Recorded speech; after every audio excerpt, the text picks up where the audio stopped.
আয়োজিত আজকের এই মানববন্ধনের সম্মানিত সভাপতি, কেন্দ্রীয় কমিটির সম্মানিত সদস্যবৃন্দ, উপস্থিত সম্মানিত শিক্ষকবৃন্দ, প্রশাসনের ভাইরা, আমার সম্মানিত সাংবাদিক ভাইরা, আজকের অতীব লজ্জা এবং আক্ষেপের সাথে বলতে হয়, যেখানে বলা হয় শিক্ষাই জাতির মেরুদণ্ড, যেখানে বলা হয় শিক্ষকরা মানুষ এবং জাতি গড়ার কারিগর, কিন্তু আজকের বাংলাদেশের দিকে তাকালে আমরা দেখতে পাই বাংলাদেশের মধ্যে সবচেয়ে অবহেলিত যেই খাতটি রয়েছে সেই খাতটি হচ্ছে শিক্ষা খাত।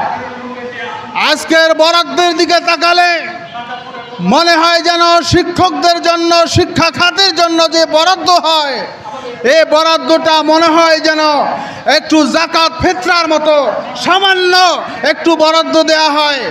কিন্তু সম্মানিত ভাইয়েরা, সম্মানিত সুধীবৃন্দ, আমরা বিশ্বের বিভিন্ন দেশের দিকে তাকালে আমরা দেখতে পাই এবং জাতিসংঘেরও নির্দেশনা রয়েছে, শিক্ষাখাতে যে হার বরাদ্দ করার জন্য নির্দেশনা রয়েছে সেটাকে উপেক্ষা করে বাংলাদেশের শিক্ষা খাতকে, শিক্ষক সমাজকে, বিশেষ করে ধর্মীয় শিক্ষাকে যেভাবে অবহেলিত করা হচ্ছে, যেভাবে শিক্ষা খাতকে বিগত স্বৈরাচারী সরকার ধ্বংসের দ্বার প্রান্তে নিয়ে গিয়েছিল, সেই স্বৈরাচারের তাবেদাররা আজকের বর্তমান এই সরকারের কাঁধে সওয়ার হয়ে এক এক করে শিক্ষা ব্যবস্থা ধ্বংসের বাকি নীল নকশাগুলো বাস্তবায়ন করে যাচ্ছে।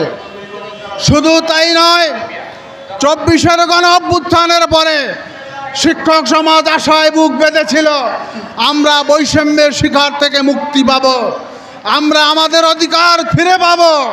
কিন্তু আমরা কি দেখলাম? আজকের বিভিন্ন সংস্কারের নামে সংস্কার কমিশন গঠিত হলো, কিন্তু কোনো শিক্ষা সংস্কার কমিটিও গঠন হয় নাই। আমরা সরকারের কাছে দাবি রাখব, অতি সত্বর শিক্ষা খাত সংস্কারের জন্য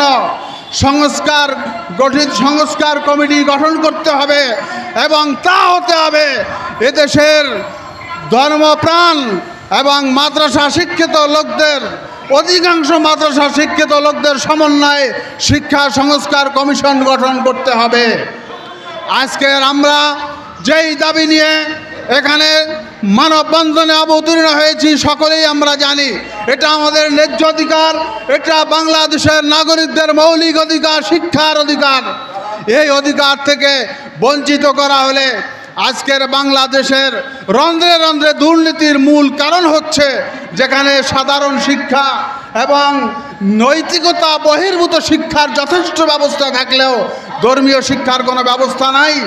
আজকের প্রাইমারিতে আমরা দেখি গান শেখানোর জন্য 20,000 পদ ক্রিয়েট করা হলো, কিন্তু দুর্নীতিকে রোধ করার জন্য বাংলার জমিন থেকে অন্যায় এবং অপসংস্কৃতিকে দূর করার জন্য যে ধর্মীয় শিক্ষার প্রয়োজন রয়েছে, সেই ধর্মীয় শিক্ষার জন্য একজন শিক্ষকের পদ তৈরি করা হয় নাই।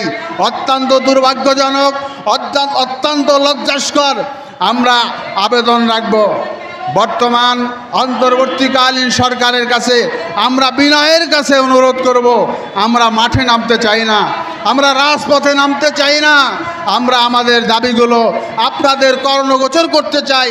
আপনারাও শিক্ষকদের থেকেই আপনারা অফিসার হয়েছেন, কর্মকর্তা হয়েছেন, উপদেষ্টা হয়েছেন, আমাদের শিক্ষকদের দিকে আপনারা তাকাবেন, আমাদের ন্যায্য অধিকার আপনারা বুঝিয়ে দিবেন, এই আশাবাদ ব্যক্ত করে আমি আমার বক্তব্য শেষ করছি।